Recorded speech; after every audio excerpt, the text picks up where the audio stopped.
Hello friends, मैं प्रीतम झा आप सभी का एम प्लानर में स्वागत करता हूं। फ्रेंड्स, आज हम लोग यहां पर ईवीएस के कुछ इंपॉर्टेंट क्वेश्चंस को करने वाले हैं। ठीक है, तो ये जो क्वेश्चंस लिए गए हैं काफ़ी जनरल क्वेश्चंस हैं और इसमें आपने कितना करेक्ट किया ये लास्ट में आप लोग स्कोर करके ज़रूर बताइएगा। तो टोटल यहाँ पर हम 12 क्वेश्चंस को करेंगे, तो इसमें से आपका क्या स्कोर रहा वो ज़रूर बताइएगा। ठीक है, तो चलिए सेशन को शुरू करते हैं। तो देखिए, यहाँ पे जो हमारा पहला क्वेश्चन है, ये कहता है कि निम्नलिखित में से कौन अंतर्राष्ट्रीय ख्याति प्राप्त वेट लिफ्टर है। ठीक है, तो ये आप सभी को पता होगा, अंतर्राष्ट्रीय ख्याति प्राप्त जो वेट लिफ्टर हैं, ठीक है, सुनीता विलियम्स है या फिर बछेंद्री पाल है या सूर्यमणि है या फिर कर्णम मल्लेश्वरी है। ठीक है, तो यहाँ पे जो वेट लिफ्टर हैं, इसका आप लोग अपना राइट आंसर जो भी होगा उसको आप मैच कीजिएगा। ठीक है, तो देखिए इसका राइट आंसर यहाँ पे हो जाएगा कर्णम मल्लेश्वरी। ठीक है, तो वेट अंतर्राष्ट्रीय ख्याति प्राप्त वेट लिफ्टर यहाँ पे जो ऑप्शन दिया हुआ है ये कौन है, तो कर्णम मल्लेश्वरी है। ठीक है, वहीं चलते हैं नेक्स्ट क्वेश्चन पे। देखिए, इसमें क्या कहता है कि नीचे दिया गया कौन सा समूह है जड़ों का। यहाँ पे आपको रूट्स का जो है समूह बताना है, ग्रुप बताना है। ठीक है, तो देखिए पहले में कहता है चुकंदर आलू अदरक, दूसरे में है गाजर हल्दी अदरक, तीसरे में है शकरकंद मूली हल्दी और चौथे में है गाजर चुकंदर और मूली। तो यहाँ पे अगर आपको सोचने के लिए टाइम चाहिए तो आप वीडियो को पॉज कर सकते हैं। ठीक है, चलिए, तो इसका जो राइट आंसर हो जाएगा ये हो जाएगा 4 नंबर, गाजर चुकंदर और मूली। ये सभी क्या है, तो जड़ों का समूह है। ठीक है, चलिए बहुत बढ़िया, आई होप कि आप लोग का सभी का सही हुआ होगा। चलिए नेक्स्ट क्वेश्चन पे चलते हैं। रेगिस्तानी ओक एक पेड़ है जो पाया जाता है। तो देखिए यहाँ पे जो भी क्वेश्चंस लिए गए हैं काफ़ी जनरल क्वेश्चंस हैं। ईवीएस में मैंने आपको पहले ही कहा था, रेगिस्तानी ओक के बारे में आपने काफ़ी टाइम सुना होगा। आप सभी को पता है कि इसका जो जड़ होता है इससे बहुत ज़्यादा नीचे जाता है, जहाँ तक कि पानी इसे ना मिल जाए। ठीक है, तो इसमें क्या होता है कि जब पानी की कमी होती है रेगिस्तानी इलाके में, तो इसका जो तना होता है उसमें पाइप डाल के जो है पानी को बाहर निकाला जा सकता है। ठीक है, तो ये इसकी खासियत है। तो रेगिस्तानी ओक जो पेड़ है ये कहाँ पाया जाता है, तो आबू धाबी में, ऑस्ट्रेलिया में, राजस्थान के रेगिस्तानों में या फिर संयुक्त अरब अमीरात के रेगिस्तानों में। ठीक है, तो इसका राइट आंसर क्या हो जाएगा, तो ये आप सभी को पता होगा ऑलरेडी। तो देखिए इसका राइट आंसर हो जाएगा ऑस्ट्रेलिया में। ठीक है, तो रेगिस्तानी ओक कहाँ पाया जाता है, तो ऑस्ट्रेलिया में पाया जाता है। ठीक है, चलते हैं नेक्स्ट क्वेश्चन पे। देखिए, इसमें क्या कहता है कि बच्चों को पर्यावरण अध्ययन को सीखने के लिए खोजने के द्वारा पर्याप्त समय दिया जाता है। ठीक है, मतलब बच्चे जो पर्यावरण अध्ययन सीखते हैं, तो आप ऑलरेडी ये पढ़े होंगे क्लास 3 to 5 का ईवीएस अगर आपने पढ़ा है, तो उसमें खोज करके जो है सीखने द्वारा पर्याप्त समय दिया जाता है। तो यह जो यह किस चीज़ को इंडिकेट करता है, तो पहले में कहता है कि पर्यावरण अध्ययन याद करके सीखा जाता है, दूसरा है कि पर्यावरण अध्ययन सूचनाओं के द्वारा सीखा जाता है, तीसरा है पर्यावरण अध्ययन बाल केंद्रित है और चौथा है पर्यावरण अध्ययन शिक्षक केंद्रित है। ठीक है, तो यहाँ पे देखिए, अगर आप ध्यान से देखेंगे तो पहले में क्या कहता है, याद याद को देख के ही आप हटा देंगे, ये तो पहले से आपको पता है। ठीक है, जहाँ पे सूचना या इन्फॉर्मेशन की बात आए उसको भी देख के आप हटा देंगे। ठीक है, यहाँ पे शिक्षक केंद्रित है, ये नेगेटिव वे में ले जा रहा है, इस शिक्षक केंद्रित जहाँ भी होगा उसको देख के पहले आप हटा देंगे। ठीक है, तो ये सारे तरीके हो गए, कुछ कीवर्ड्स होते हैं जिसे देख के आप आसानी से ऑप्शंस को कैंसिल कर सकते हैं। ठीक है, तो यहाँ पे हमारा बच जाता है 3 नंबर, तो हमारा राइट आंसर क्या हो गया, 3 नंबर। ठीक है, तो यहाँ भी बाल केंद्रित जो शिक्षा होता है, इसके जस्ट पहले वीडियो में हमने आपको वही बताया था कि बाल केंद्रित शिक्षा क्या होता है, जहाँ की बालक को फोकस करके बालक को केंद्र में रख के ही उसी के अकॉर्डिंग पढ़ाया जाता है, उसके ज़रूरतों को समझा जाता है। ठीक है, तो यहाँ पे अगर बालक को पर्याप्त समय दिया जा रहा है, इसका मतलब बालक बालक के ज़रूरतों को समझा गया और उसके अकॉर्डिंग बालक को समय दिया जाता है पर्यावरण अध्ययन को सीखने के लिए खोज करके। ठीक है, तो इसका राइट आंसर हमारा क्या हो गया, तो पर्यावरण अध्ययन जो है वो क्या है, तो बाल केंद्रित है। ठीक है, तो आई होप कि आपका भी 3 नंबर ये आंसर आया होगा। चलते हैं नेक्स्ट क्वेश्चन पे। देखिए, इसमें क्या कहता है कि निम्नलिखित में से कौन सा पर्यावरण अध्ययन पाठ्यक्रम के सुझावित प्रकरणों का उपप्रकरण है। ठीक है, तो प्रकरण को क्या कहते हैं इंग्लिश में, टॉपिक। ठीक है, और ये क्या हो गया, उपप्रकरण, तो सब टॉपिक। ठीक है, यानी सब थीम। तो ये हो गया थीम और ये हो गया सब थीम। तो देखिए यहाँ पे जो पर्यावरण अध्ययन का 6 थीम होता है, ये आप सभी को पता होगा। ठीक है, ये 6 थीम कौन कौन सा होता है, तो उसको भी हम लोग डिस्कस यहाँ पे करेंगे। तो देखिए, यहाँ पे सब थीम कौन सा है वो आपको बताना है, ना कि थीम। ठीक है, तो परिवार और मित्र, भोजन, जानवर या फिर हम चीजें कैसे बनाते हैं। ठीक है, तो यहाँ पे हम लोग राइट आंसर देखेंगे, तो इससे पहले जान लेते हैं कि जो 6 थीम है वो कौन कौन से हैं। तो देखिए यहाँ पे जो 6 थीम है उसमें से परिवार और मित्र, भोजन और हम चीज़ें कैसे बनाते हैं, 3 थीम यहाँ पे आ जाता है। इसका मतलब यहाँ पे सब थीम हमारा क्या हो जाता है, जानवर। तो और 3 थीम कौन सा है तो उसको भी हम लोग जान लेते हैं। तो यहाँ पे ट्रिक याद रखिए, भोजन है तो एक हो जाता है हमारा क्या, तो पानी हो जाता है, ठीक है। तो भोजन पानी हो गया। परिवार और मित्र है तो यहाँ पे हो गया आपका शेल्टर यानी कि आवास, ये आवास हो गया, ठीक है। एक भोजन पानी हो गया, परिवार मित्र हो गया, आवास हो गया, हम चीज़ें कैसे बनाते हैं, एक और हो जाएगा आपका यात्रा यानी कि जर्नी, ठीक है। तो 6 हो गया, 1 2 3 4 5 6, ठीक है। तो ये आप लोग स्क्रीनशॉट ले सकते हैं, इसको याद रख सकते हैं और इससे रिलेटेड क्वेश्चंस जो है आपको आते ही आते हैं, ठीक है। चलिए, आई होप कि आपका भी राइट आंसर आया होगा। फ्रेंड्स, आप सभी से एक रिक्वेस्ट है कि आप इस वीडियो को आप लाइक कर दीजिए सबसे पहला, और दूसरा कि अगर फर्स्ट टाइम आप विजिट किए हैं तो आप सभी से रिक्वेस्ट है कि इसे सब्सक्राइब जरूर कर लीजिएगा। और हमारा टारगेट अभी जो इस पे सब्सक्राइबर वो 6.5 यानी कि 6,500 के आसपास है। तो आप सभी से रिक्वेस्ट है इसे 10,000 आप जल्दी से कंप्लीट कर दीजिए। और ये बिना आपके सहयोग के संभव नहीं है, बस आप सभी से हाथ जोड़कर इतना सा रिक्वेस्ट है कि आप सभी हमें सपोर्ट कीजिए, तभी हम आपके लिए अच्छे क्लासेस भी ला पाएंगे। चलिए, तो यहाँ पे देखिए क्या कहता है क्वेश्चंस में कि निम्नलिखित में से क्या पर्यावरण अध्ययन के शिक्षक के लिए वांछनीय गतिविधि है, ठीक है। तो यहाँ पे पर्यावरण अध्ययन के जो टीचर होते हैं इनके लिए कौन सा एक्टिविटी जो है वांछनीय होगा वो आपको बताना है। तो देखिए फर्स्ट में कहता है कि विभिन्न कक्षाओं के बहुसांस्कृतिक क्षेत्रों को संबोधित करना, ठीक है।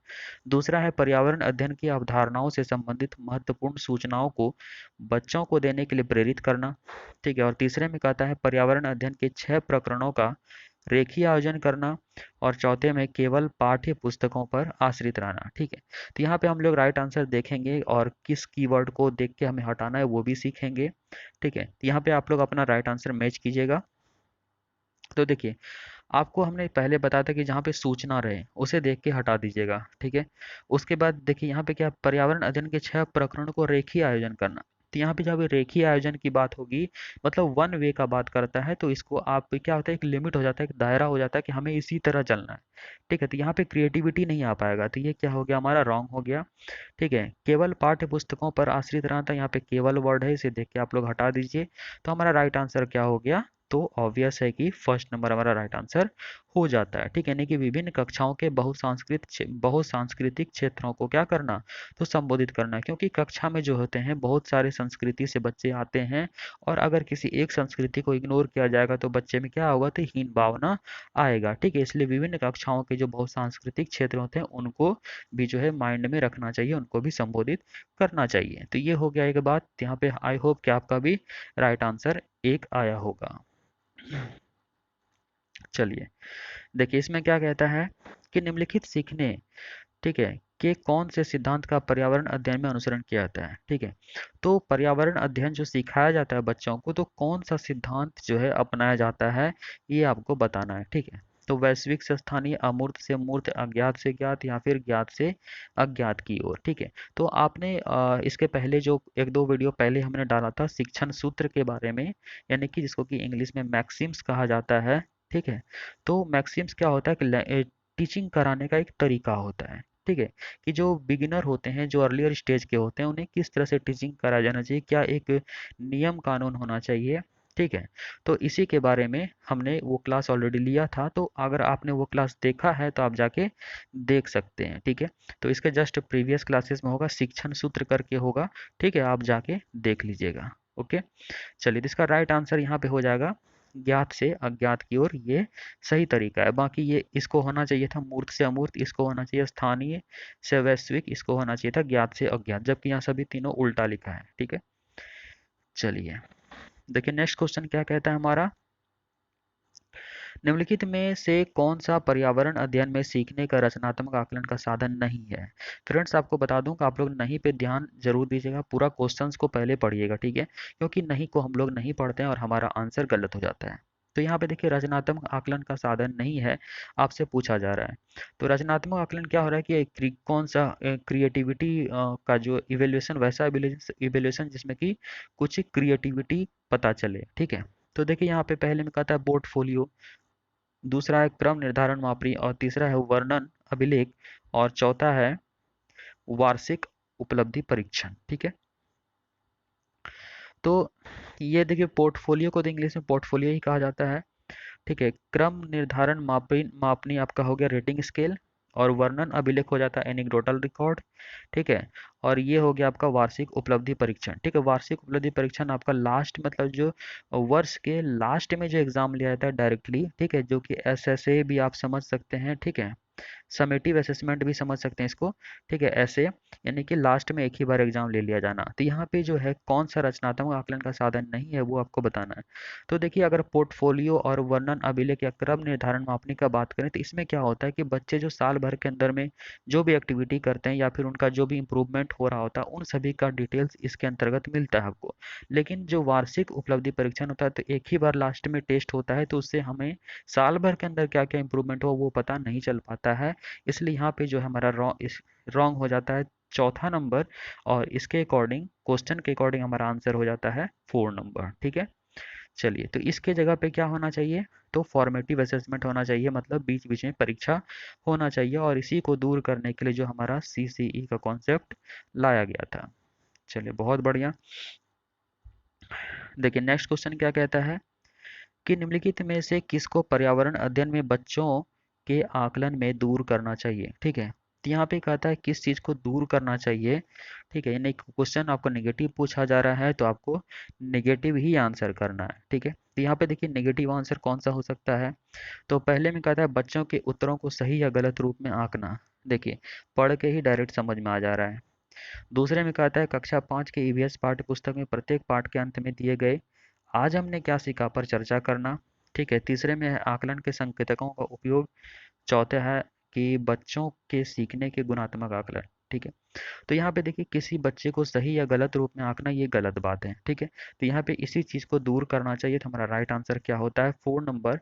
बाकी 2 3 4 में ऐसा कोई भी बात नहीं है। ठीक है, बाकी 2 3 4 बिल्कुल करेक्ट है। चलिए बहुत बढ़िया, चलते हैं नेक्स्ट क्वेश्चन। आप लोग स्कोर लास्ट में जरूर बताइए कि आपने कितना स्कोर किया, ताकि आपको पता चले कि आप ये जो जनरल क्वेश्चन होते हैं जो बार बार पूछे जाते हैं इसमें आप कहाँ तक सक्सेस हो पा रहे हैं। ठीक है, चलिए बहुत बढ़िया, चलते हैं नेक्स्ट क्वेश्चन की तरफ। देखिए इसमें क्या कहता है कि हमारे देश के मानचित्र में झारखंड कहाँ स्थित है। तो झारखंड का आपको जगह बताना है, तो आपको मैप पर बेस्ड एक क्वेश्चन आता ही आता है, एकदम से दिमाग में इसको खोज लीजिए। ठीक है, इस पर एक क्वेश्चन आपको पूछा ही जाएगा। देखिए इसमें क्या हो जाएगा, इसका राइट आंसर छत्तीसगढ़ के दक्षिण पूर्व में है, या उत्तर प्रदेश के पश्चिम में है, या पश्चिम बंगाल के पूर्व में है, या फिर उड़ीसा के उत्तर में है।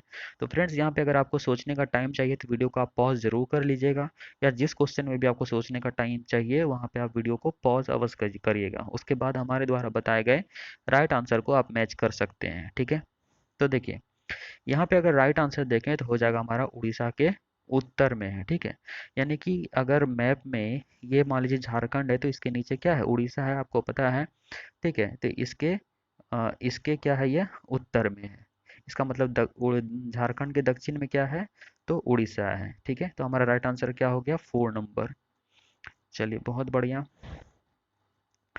देखिए नेक्स्ट क्वेश्चन क्या कहता है कि निम्नलिखित में से पेट्रोलियम से क्या प्राप्त नहीं होता है। ठीक है, तो पेट्रोलियम जो होता है ये कच्चा पदार्थ होता है, आपको पता है, और इससे क्या प्राप्त नहीं होगा वो आपको बताना है। तो यहाँ पे देखिए है कोयला है, डीजल है, मोम है और ग्रीस है। ठीक है, तो यहाँ पे ऑब्वियस है कि इतना आसान क्वेश्चन है कि आप आसानी से इसको बता पा रहे हैं। ठीक है, तो इसका राइट आंसर यहाँ पे हो जाएगा कोयला। आप सभी को पता है कोयला जो है पेट्रोलियम से प्राप्त नहीं किया जाता है, बाकी डीजल, मोम और ग्रीस जो है पेट्रोलियम से ही प्राप्त किया जाता है। इवन वैसलीन जो होता है जो आप लगाते हैं, ठीक है, वैसलीन भी पेट्रोलियम से ही प्राप्त किया जाता है। चलिए फ्रेंड्स ये लास्ट क्वेश्चन है, इसके बाद आप लोग स्कोर जरूर बताइएगा। और आप सभी से इतना सा रिक्वेस्ट है कि हमें 10,000 सब्सक्राइबर कंप्लीट करने हैं, तो आप लोग इसे शेयर भी जरूर कीजिएगा। बिना आपके सपोर्ट के हम कुछ नहीं कर सकते हैं। तो इसलिए आप लोगों से रिक्वेस्ट है कि आप भी सब्सक्राइब कीजिएगा, प्लस इसे अपने फ्रेंड्स में आप शेयर कर दीजिएगा। ठीक है, आप सभी बस इतना सा रिक्वेस्ट है। देखिए इसमें क्या कहता है कि निम्नलिखित में से त्योहारों के उस समूह को चुनिए जिन्हें पूर्णिमा को मनाया जाता है। मतलब यहाँ पे आपको त्योहारों के उस ग्रुप को चुनना है जो कि पूर्णिमा को मनाया जाता है। ठीक है, तो पहले है दीपावली, महाशिवरात्रि, गुरु नानक जयंती। ठीक है, फिर कहता है दीपावली, गुरु नानक जयंती, और फिर है रक्षाबंधन, फिर है दीप होली, महाशिवरात्रि, बुद्ध जयंती। ठीक है। अब फिर है होली, रक्षाबंधन, गुरु नानक जयंती। तो फ्रेंड्स, अगर आपको सोचने का टाइम चाहिए तो आप फिर वही बात की वीडियो को आप पॉज कर सकते हैं। तो देखिए यहाँ पे पूर्णिमा को जो फेस्टिवल मनाया जाता है वो है आपका होली। देखिए होली भी पूर्णिमा में होता है, रक्षाबंधन और गुरु नानक जयंती भी पूर्णिमा में या पूर्णिमा को होता है। ठीक है। तो ये था हमारा आज का 12 क्वेश्चंस का टॉपिक। आप लोग स्कोर जरूर कमेंट कीजिएगा और मिलते हैं नेक्स्ट टॉपिक में। अगर फर्स्ट टाइम विजिट करें सब्सक्राइब कीजिएगा और आप सभी से रिक्वेस्ट है कि इसे ज़्यादा से ज़्यादा अपने फ्रेंड्स में शेयर कीजिए। तो मिलते हैं अगले टॉपिक में। धन्यवाद।